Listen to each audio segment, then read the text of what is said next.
In the vast and bustling capital of India, where millions seek opportunities and fresh starts, a dark shadow hid among the forgotten alleys of New Delhi. It was in the mid-1990s that a horrifying story emerged from this city, one that would shock the entire country. His name was Chandrakant Jha, a seemingly ordinary man whose mind held dark secrets. Born in 1967, he lived a discreet life on the outskirts of the city, selling various items at local markets. Although he appeared harmless, there was something about him that caught attention: his ability to quickly gain trust. He approached people with ease, especially migrant workers from states like Bihar and Uttar Pradesh. These victims were simple men, often alone in the big city, searching for work and survival. Some had family far away, others had no one at all. And it was exactly this vulnerability that Chandrakant used to his advantage. He offered help at first: small jobs, temporary shelter, food. Through this, he gained their trust. But soon, that false friendship would give way to something terrible. In 1998, Chandrakant committed his first known murder. That year marked the beginning of everything, although few suspected that a monstrous series of crimes was starting. Despite committing a heinous crime, Chandrakant managed to escape for a long time. In 1998, he was arrested but released again in 2002 due to lack of concrete evidence. That short imprisonment did not scare him. On the contrary, it seemed to make him more careful. When he left prison, he returned to the streets of Delhi with new determination and coldness. He knew how to deceive authorities. His calm appearance and soft-spoken demeanor helped him maintain the mask of an ordinary man. Few imagined that behind that facade lay a monster. During the following years, Chandrakant began attacking more frequently. His targets remained the same: vulnerable and unprotected migrant workers. He chose his victims carefully. Many of them were far from home, without support networks or anyone who would immediately notice their disappearance. After gaining their trust, Chandrakant lured them to isolated places. That's where he put his plans into action, committing brutal crimes and almost always dismembering the bodies. The reasons why he killed were absurd. Some victims were killed for stealing small things, others for lying, and even for eating meat. Chandrakant was a fanatical vegetarian. But the worst part was that he made sure the world knew what he had done. He left body parts scattered around the city, including near the famous Tihar jail, as a way to provoke the police. It was as if he took pleasure in playing with the authorities. Each mutilated body left in public places was a silent message: "I am here. Come get me if you can." In 2002, after serving some years in prison for an unproven crime, Chandrakant Jha left prison colder and more determined than ever. It was as if that time inside had only sharpened his desire to kill. He returned to the streets of New Delhi with the same quiet profile: a street vendor, a peaceful figure at local markets, always willing to help those who seemed to be in difficulty. But behind that facade was a man who had lost any trace of humanity. His first target after release would be Shaker, a migrant worker who came to the capital looking for a new start. Shaker was originally from Bihar and had left his family behind in search of better work. He trusted Chandrakant right away, believing he had found a true friend. The false friendship didn't last long.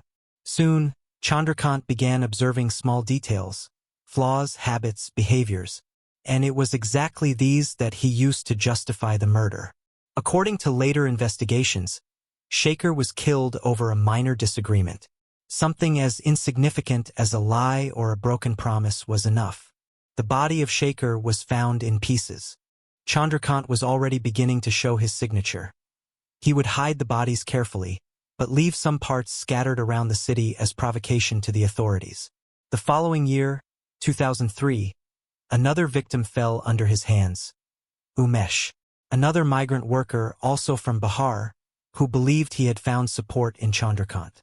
Umesh tried to get close to him out of necessity. He was without a job, money, or a place to stay.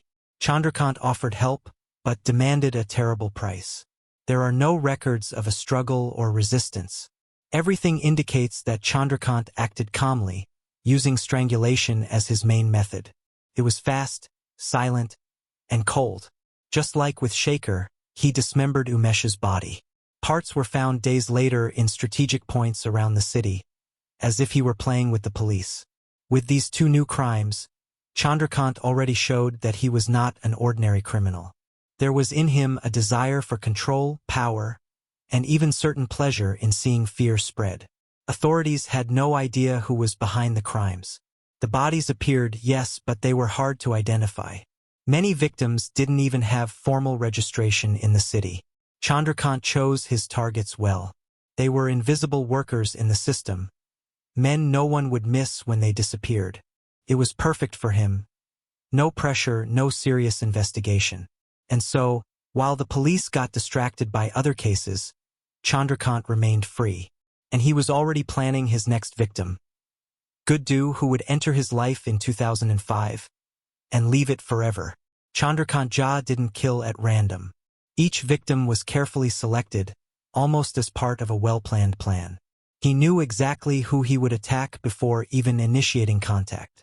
His main target was migrant workers, men coming from poor states of India, such as Bihar and Uttar Pradesh, in search of a better life in the capital, New Delhi.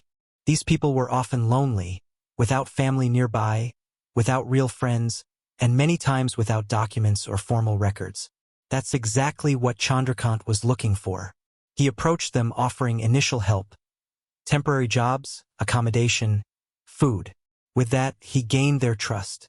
Many victims saw in him a friend or even a protector. But that friendship was just a facade. For Chandrakant, these men were pieces of a morbid game. They were vulnerable, isolated, and perfect for his sinister purpose. He observed every detail. Habits, personality, routine. All of this was part of the selection process. He wanted to know how far he could go without raising suspicion. In addition, Chandrakant had certain personal rules, distorted rules, but rules nonetheless. His murders were motivated by trivial things, such as lies, petty theft, or even eating meat. Yes, you read that right. Chandrakant was a strict vegetarian, and anyone who ate meat in his presence might be signing their own death sentence. This dietary fanaticism was just another bizarre criterion he used to decide who would live or die. Guddu, one of the victims in 2005, may have been killed for this reason. Guddu was another simple man who had left everything behind in search of work. When he met Chandrakant, he thought he had found someone who would help him on this journey. But it didn't take long for the friendship to turn into tragedy. A seemingly meaningless argument was enough for Chandrakant to act. Guddu's body was found days later, partially dismembered. Pieces of it appeared in unexpected places around the city, as if it were a silent warning to the police. I'm here. You won't catch me. It was as if Chandrakant were playing with the authorities. Each body left in unexpected places was a provocation, a way of showing superiority. Inside, he seemed to feel pleasure in seeing the chaos increase. The lack of answers from the authorities only encouraged him to continue. Each crime committed without punishment was like a personal victory. And while this was happening, he was already eyeing his next victim. In 2006, it would be Amit's turn, another helpless worker who would fall into the claws of the butcher of Delhi. Chandrakant Jha's method was as cold as it was effective. He did not act on impulse, nor did he make mistakes. Each murder was almost like a routine. Gain trust, identify a reason to kill, and then execute with extreme violence. His main tool was his own strength. Most of the victims were killed by strangulation. Fast, silent, and leaving no visible signs of struggle or defense. He chose the moments and locations carefully. Often, he would take victims to isolated places, such as empty rooms, hidden alleys, or even inside his own house when he knew he would be alone. There was no hesitation. As soon as he decided to attack, Chandrakant acted with coldness. The victims, often surprised, had no time to react. It was as if he had studied each movement before putting it into practice. But the worst came after. After killing, Chandrakant spent hours dismembering the bodies. He used sharp knives and improvised tools, dividing corpses into smaller parts to facilitate transportation and concealment. This step seemed to be part of the ritual. For him, it was almost pleasurable. as if being surrounded by blood and human flesh made him feel completely in control of the situation. The body parts were wrapped in plastic or fabric and hidden in backpacks, bags, or boxes. Then he carried them through the streets of New Delhi as if he were just another ordinary man carrying merchandise. Some pieces were discarded in regular trash cans. Others were left near Tihar jail, as a way to provoke the police and show that he was always one step ahead. In some cases, body parts were found in rivers or vacant lots. They were collected by accident, often by residents or recyclers who couldn't imagine what they were about to find. For years, this pattern continued. No fixed location pattern, no clear signature, just bodies appearing in random points around the city, like pieces of a morbid game scattered at random. The lack of formal records among the victims also helped Chandrakant. Many migrant workers didn't even have documents or relatives nearby to report their disappearance. This caused the crimes to go unnoticed for a long time. Even the police took time to recognize that there was a pattern behind the deaths. But Chandrakant didn't want to remain invisible. He wanted to be noticed. He wanted people to know he existed. That's why sometimes he left written notes next to the body parts. These messages were challenging, full of irony and arrogance. In some of them, he wrote things like, "You will never catch me," or "I'm playing with you." And while the city slept, he remained free, planning his next move and his next victim. In 2006, it would be Amit's turn, another worker who would fall into the hands of the smiling killer, but dark soul. After years of silent crimes and bodies appearing like puzzle pieces of a morbid game, Indian police finally began to notice the pattern. And it was exactly this that started the end of Chandrakant Jha's reign of terror. From 2007 onward, investigators began to gather isolated information. Bodies found in different parts of the city had something in common. All were migrant workers and showed similar signs of strangulation and dismemberment. In addition, the notes left beside the bodies began to be analyzed more carefully. The language, handwriting, and even the type of paper used started to be compared between cases. It was as if Chandrakant was signing his crimes. Each message was a clue, and now, for the first time, those clues were beginning to fit together. Authorities also began to build a psychological profile of the criminal. He seemed to have a certain degree of intelligence, social skills, and controlled behavior. This made identifying him even more difficult, but also helped narrow down the list of suspects. Over time, investigators realized that all the victims had been seen with the same man before they disappeared. It was always someone discreet, with simple clothes, who frequented local markets and spoke easily with migrants. That's when Chandrakant Jha officially entered the list of suspects. A man with a criminal history, already imprisoned before, but released due to lack of evidence. Now that past would come back to haunt him. Special teams reviewed old records, testimonies, and even photographs. They compared statements from people who had interacted with Chandrakant and began reconstructing his routine. More than that, they discovered he maintained frequent contact with migrant workers, offering temporary jobs and help. It was exactly how he lured his victims. With time, investigators arrived at an address. A modest house in West Delhi where Chandrakant lived alone or almost always away from his family. The perfect place to hide crimes. The police decided to conduct a sweep near his residence. Traces of blood, stained fabrics, and other suspicious items were found. Details that caught the attention of authorities. The pressure increased. Newspapers began talking about a serial killer on the loose in the capital. Social media started discussing the case. And Chandrakant, perhaps for the first time, felt the weight of public scrutiny. But he didn't stop. In 2007, 2 new victims fell under his hands, Upender and Dalip. These would be his last murders, because soon after, the net would finally close around him. In 2007, after years of committing brutal crimes and leaving dismembered bodies across the city like trophies, the name of Chandrakant Jha finally became public. Investigations had advanced, and evidence began to pile up against him. Police conducted a coordinated operation and raided his home in West Delhi. There, they found stained clothes, tools possibly used in the murders, and other suspicious objects that would be carefully analyzed. Despite his calm demeanor, Chandrakant was arrested without resistance. He knew the game was coming to an end, but still tried to maintain his facade of an ordinary man. The first testimonies came out. People who had contact with him began reporting strange behaviors, disjointed conversations, and even veiled threats that once seemed insignificant.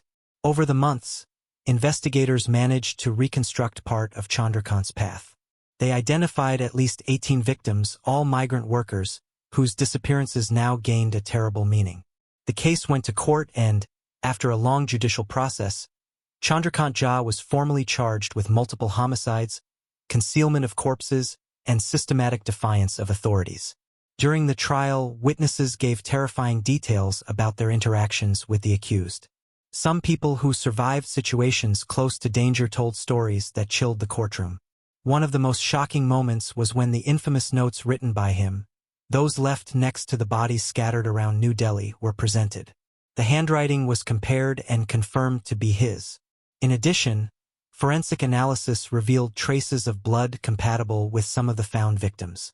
Although there wasn't enough DNA for all cases, the crime pattern was undeniable. In February 2013, the final verdict came out. Chandrakant Jha was found guilty in 3 counts of murder, the only ones with concrete evidence at the time. As punishment, he received 2 death sentences and 1 life sentence until death. It was a rare and symbolic decision. Even if he wasn't hanged, he would never leave prison. This sentence caused great impact in India. For many, it was a victory for the justice system. For others, it was just the beginning of a new legal battle that would last for years.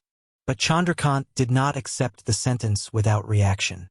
He appealed to the Supreme Court of India, arguing that the evidence was circumstantial and that he had been unfairly convicted. Even behind bars, he continued to challenge the authorities. In interviews given inside the prison, he maintained his arrogant posture, denying involvement in some of the crimes. And while all this happened, the country watched in awe at the outcome of a case that mixed brutality, coldness, and a justice system that, after almost 2 decades, had finally delivered its first real response to the butcher of Delhi. The case of Chandrakant Jha did not affect only the streets of New Delhi. Quickly, it became one of the most discussed topics across the country, and his story soon crossed borders. Indian media began to cover every detail of the trial. Television news, magazines, and online portals dedicated hours of coverage to the so-called Butcher of Delhi, as he was nicknamed by the press. It was rare to find someone in India who hadn't heard of him. His name became synonymous with coldness, cruelty, and manipulation. Many asked themselves, how could someone so discreet hide so many crimes? For Indian society, the case brought up delicate issues. The vulnerability of migrant workers, the failure in systems for identifying missing persons, and the slowness of criminal investigations. Moreover, the case also sparked debates about mental health and psychopathy in the country. Chandrakant seemed to have all the traits of a classic serial killer. Above-average intelligence, charisma, absence of remorse, and total control over his actions. But not everyone saw this as something new. For Indian forensic experts, cases like his were rare to be discovered, but possibly more common than imagined. Internationally, the case began to gain attention after reports on global news channels and true crime documentaries. Foreign websites began comparing Chandrakant Jha to Western serial killers. Publications such as BBC, The Guardian, and even American true crime channels began mentioning Chandrakant Jha as an example of how brutal crimes can remain invisible for a long time. The way he selected vulnerable victims, used cold strategies of approach, and left provocative messages to the authorities drew the attention of criminologists around the world. In India, the case served as a warning to improve how disappearances of migrants are handled. Movements began to emerge locally demanding greater protection for these populations. There was also a reflection on the efficiency of the police in dealing with serial crimes. The fact that Chandrakant remained free for so long made many question the investigative methods of the time. Inside prisons, his case became a behavioral study. He was kept under constant observation, with professionals analyzing his attitudes, testimonies, and even conversations with other inmates. Chandrakant seemed proud of his notoriety. In interviews inside the prison, he calmly answered questions about his crimes, showing no remorse or real emotion. And while the world tried to understand how someone like him could act for so long without being stopped, his legal fate was far from settled. The next session would show how his sentence was revised, and how he nearly returned to the streets. Despite being sentenced to death in 2013, Chandrakant Jha did not stay under that sentence for long. In January 2016, India's Supreme Court overturned his death penalty. The two capital punishments were commuted to life imprisonment without parole. It was a symbolic and controversial decision. The court argued there were doubts about the actual effectiveness of the death penalty in the country. In addition, the lack of forensic evidence in some of the crimes made it difficult to maintain execution as a form of punishment. Nevertheless, the life sentence meant he would never leave prison. Or so everyone thought. In January 2022, surprisingly, Chandrakant filed a new request for parole.